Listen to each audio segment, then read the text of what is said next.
All right, so for today's lesson, we're making a cream of potato soup. So this soup is going to have potatoes that are going to be cooked down in some stock after cooking off some onions and some garlic. We're going to make a roux. So there's a lot of different things here, right? We're going to puree some of the potatoes, about half. It is a lot of work. This is a labor-intensive soup, but I promise you it's delicious, especially with the winter right now. It's going to be very filling, very warming, so really delicious. Let's get to work. Let's take a look at the ingredients used for this recipe. Starting off with our potatoes, we're using Yukon Gold potatoes, about 8 potatoes. We're using Yukon Golds because of their medium starch content and their moisture content, which allows them to hold their shape better. We're then using 1 pound of bacon, about 3 tablespoons of butter, half a cup of flour, 2 celery stalks, an onion, 3 cloves of garlic, a tablespoon of parsley, a teaspoon of thyme, about a cup of heavy cream, chicken stock, and salt and pepper.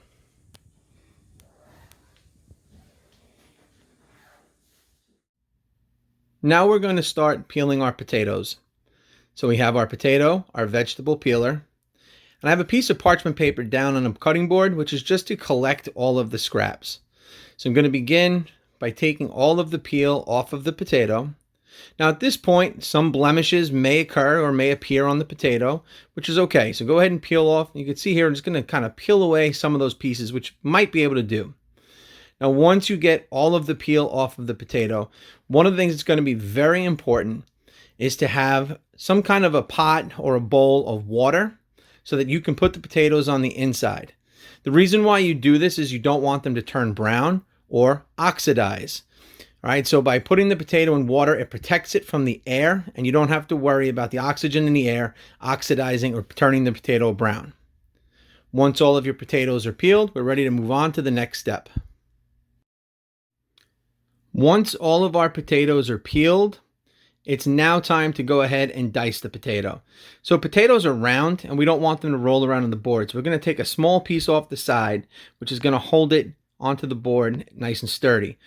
We're looking for this particular recipe for about a medium dice, so a 1/2 inch dice, right? And they don't have to be perfect because this is more of a rustic dish, so don't get too carried away with making sure that they're an absolute perfect dice.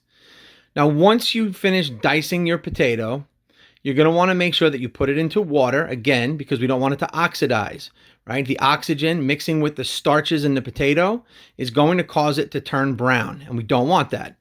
So there again, once your potato is diced, add it to your bowl of water to use later.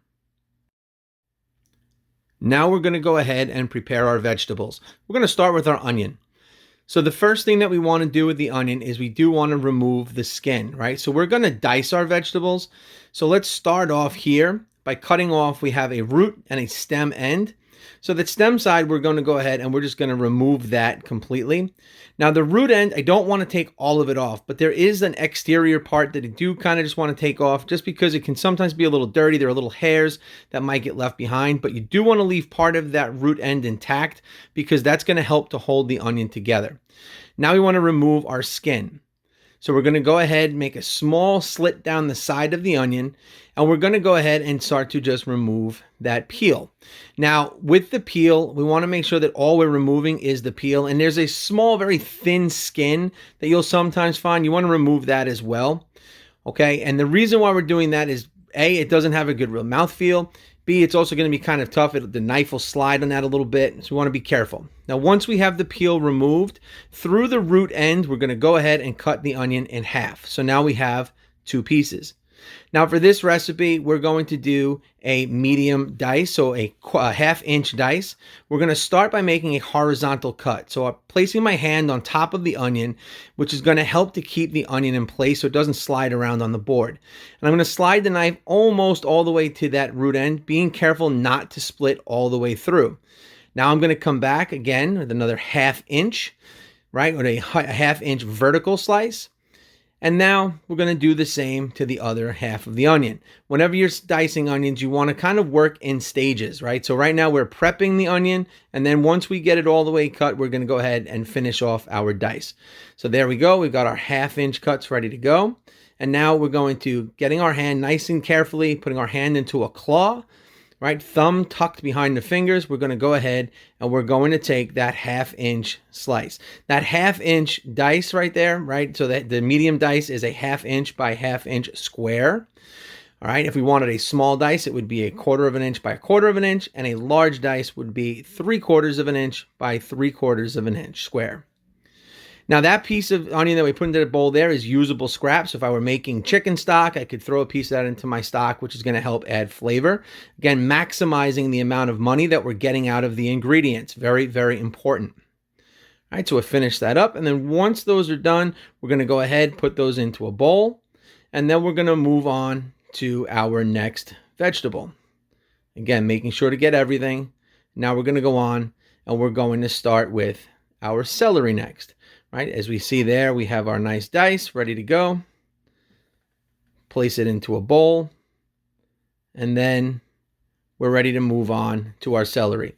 So with the celery stalk, we want to cut this down to start into smaller, more usable pieces. So I'm going to go ahead and roughly about 2 inches. All right, we're going to go ahead and get those set. And now we're going to go ahead and we're going to start to dice. So we want to cut these again. We're looking for a medium dice, so about a 1/2 inch by a 1/2 inch square. Again, so like I said with the potato earlier, being that this is a rustic dish, it doesn't have to be a perfect cube, but we do want to be as close as we possibly can. All right, so we're going to go ahead, cut them into our strips.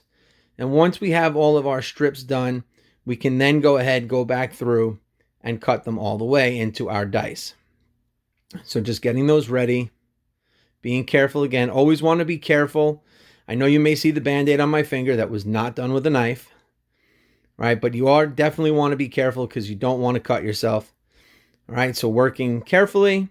Now we're ready to go ahead. And again, fingers into a cloth, thumb behind your fingers.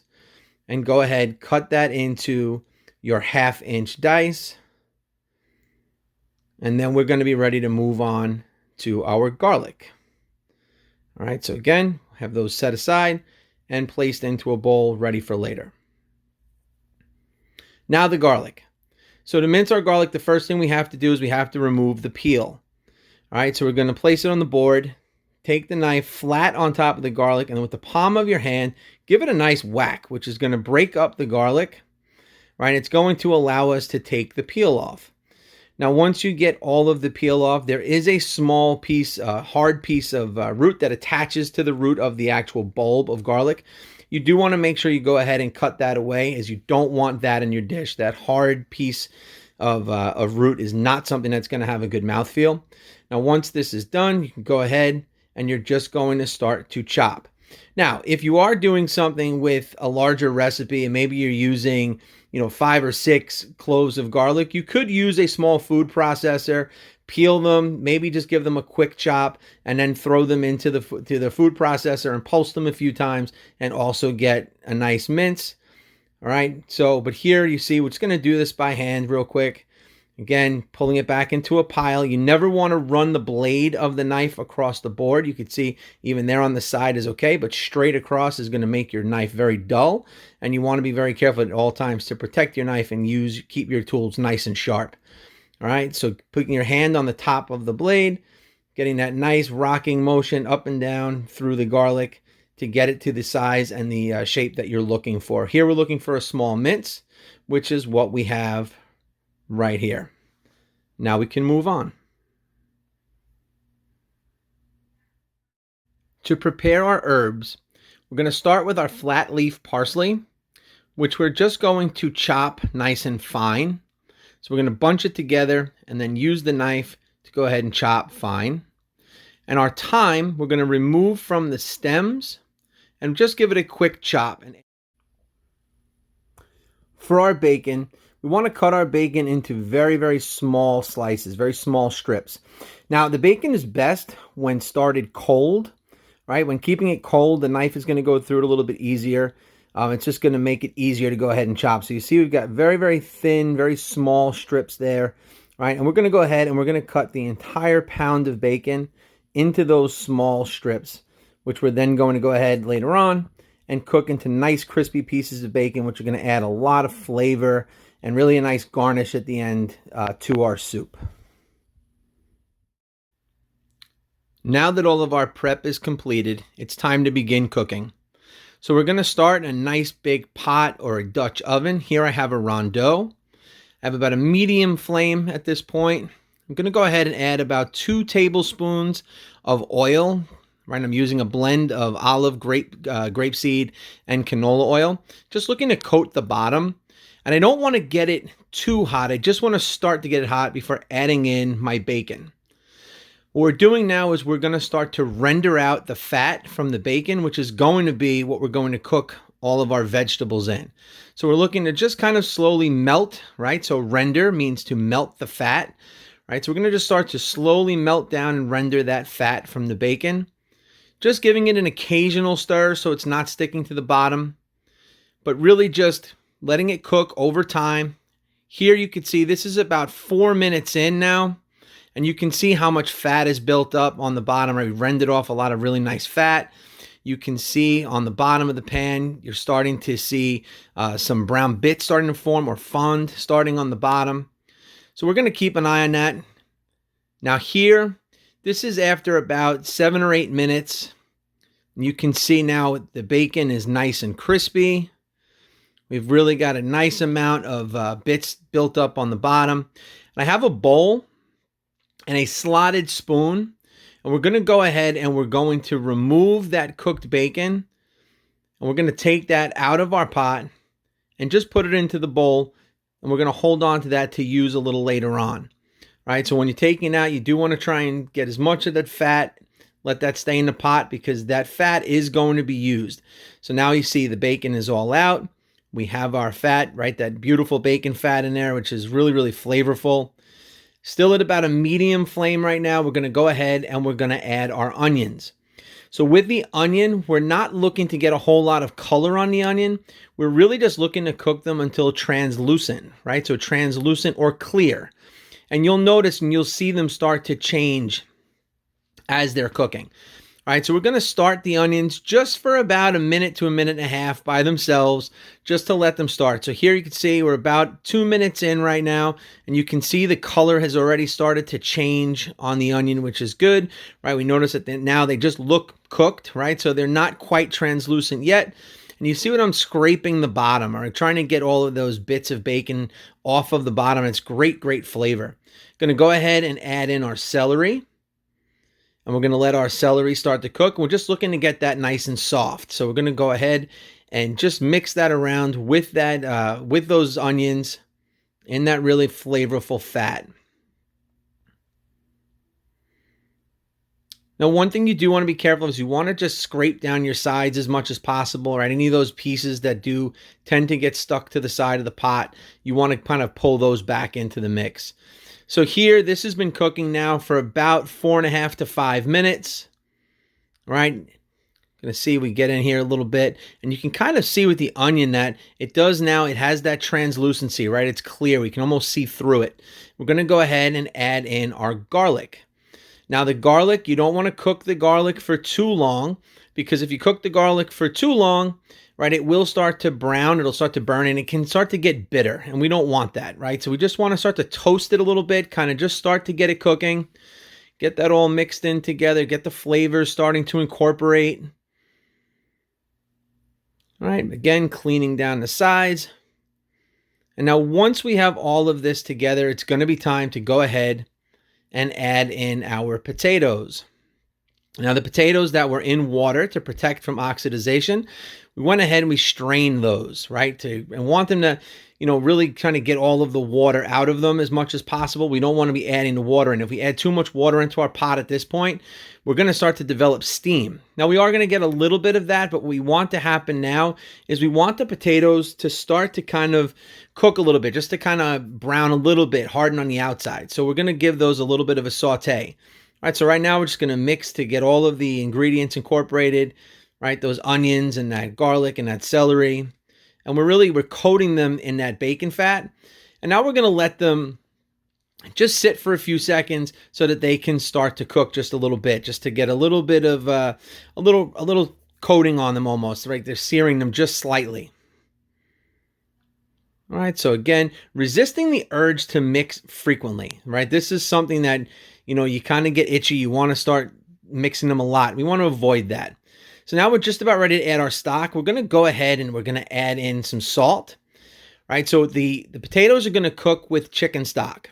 Right, and they're going to cook by absorption. Right, they're going to start to kind of absorb the liquid a little bit from that stock, and they're going to start to get nice and tender. But while they're cooking, the reason why we're adding the seasoning now, while we're adding that salt, is because as they're cooking in that stock, they're also going to be taking in the flavor. The best time to really season your potatoes is going to be while you add that stock. All right, so right now while they're cooking in the liquid, see we added our stock, and it's looking like it's probably going to need just a little bit more. So we want the stock to kind of just cover the potatoes.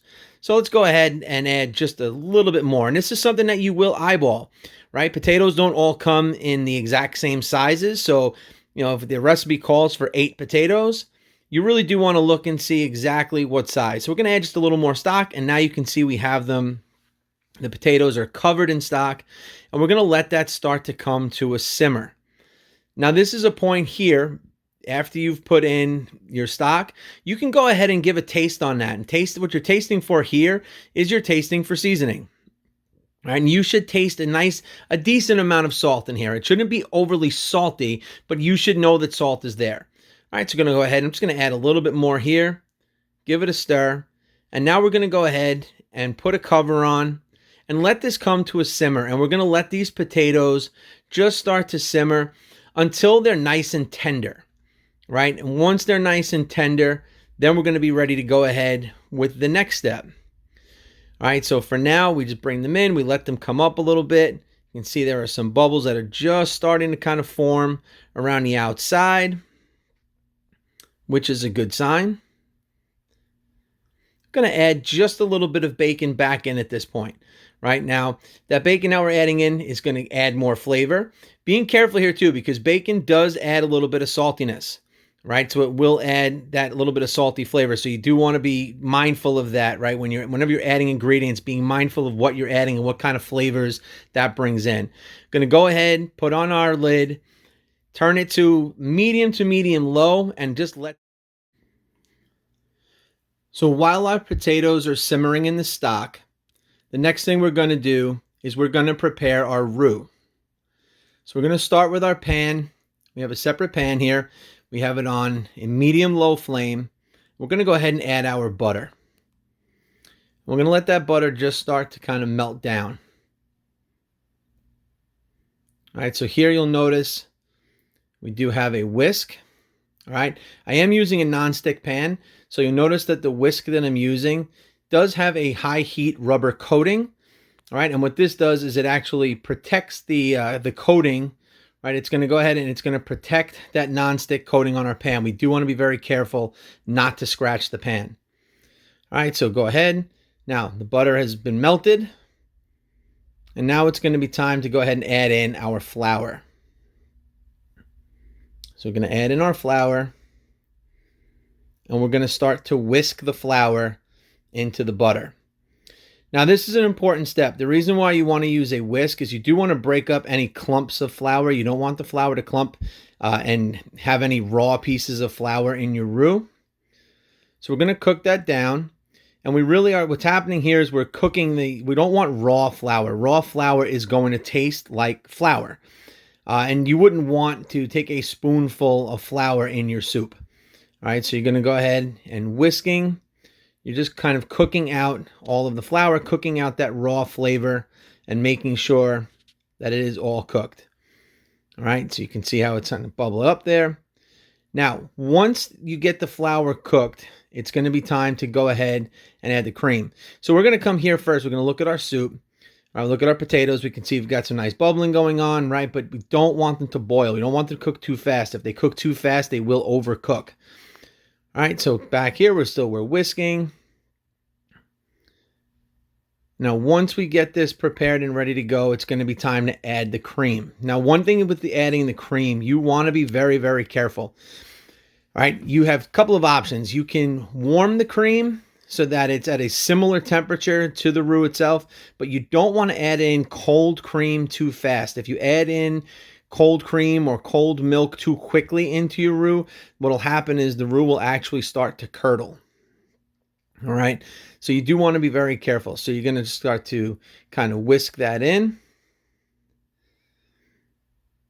All right. You're going to add a little bit at a time. And as the cream starts to kind of come together and as it starts to cook, it will start to, it'll start to thicken. All right. And then once we get that roux kind of cooked, all right, we start to see that we're going to add our herbs. All right. And then we're going to go ahead and we're going to sit that on the side until it's ready to be added in to the actual, to the soup itself. All right. So we're still whisking. We see we have some nice consistency. Now with the cream, as you let the containers sit, what will happen is the cream will actually settle in on the bottom. So any cream that's left over, you go ahead and just kind of add that to it because you do want to make sure that you use it all. All right, so we're going to continue to whisk.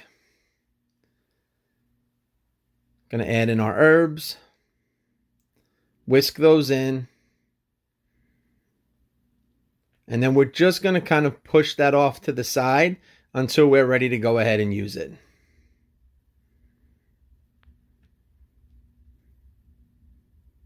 One last shot with the cream. Heavy cream is expensive, so we do want to make sure that if we have it, we're using it.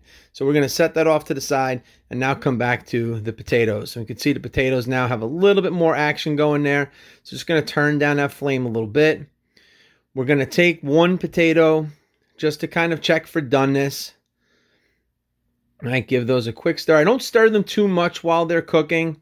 Right, if you stir too much, you will start to kind of break them down a little bit, build up a little bit more of the starches, which is not terrible for a soup, but just something that I do want to avoid.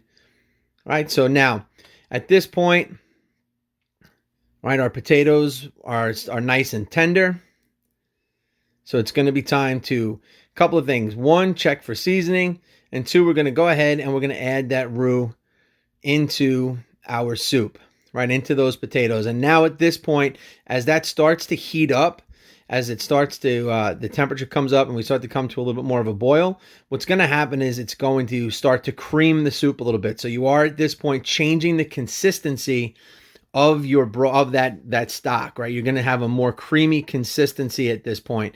And the roux is only going to give us part of the creaminess. The other part of the creaminess for this soup is going to come from actually pureeing some of the potatoes themselves. All right, so here now we're going to introduce, we have a ladle. Just going to kind of give that a nice little mix. All right, we can see that stock is now, the consistency has changed a little bit. All right, it has a thicker consistency at this point than what it had when we added it initially, right? Which comes from adding in that roux. So we have the flour and all the flavors are starting to get into this at this point as well, right? This is a good time again to just check your seasoning, right? See if you do need to add a little bit more salt, and we'll do that right pretty much right up until the end. Right, always want to be checking for your seasoning. So once we have this nice and incorporated, it's going to be time to go ahead and puree. At this stage, we're ready to puree some of the soup. So we're going to puree about half of the soup, and that's going to add to the creaminess. All right, so we have a blender. You can use a blender or you can use a food processor. Right, I happen to have both, but I'm going to use the blender. I like the blender better.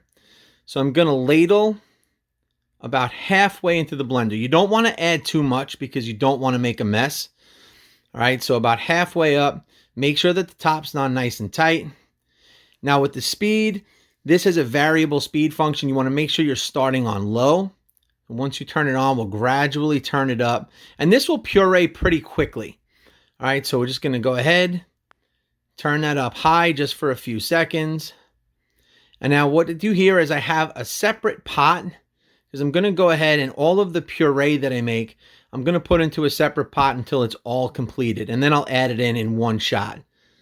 All right, so you can even see here, you can see just how creamy that is, right? The difference now, the starchiness of the potatoes has really helped to make a nice creamed soup. So you could serve just this by itself. You could cream all of this, right? The reason why I like this particular soup is it really gives the best of both worlds, the creaminess as well as some of the chunkiness of some of the chunks of potatoes. So you still get some nice bite of the potatoes and a little bit of the bacon.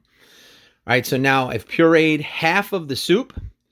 So we're going to go ahead and I'm going to pour that right back into the pot with the remainder of the potatoes. All right, and use a rubber spatula to go ahead and get everything out. This might be one of those moments where if you have somebody who can come in and give you a hand, ask them to come and help.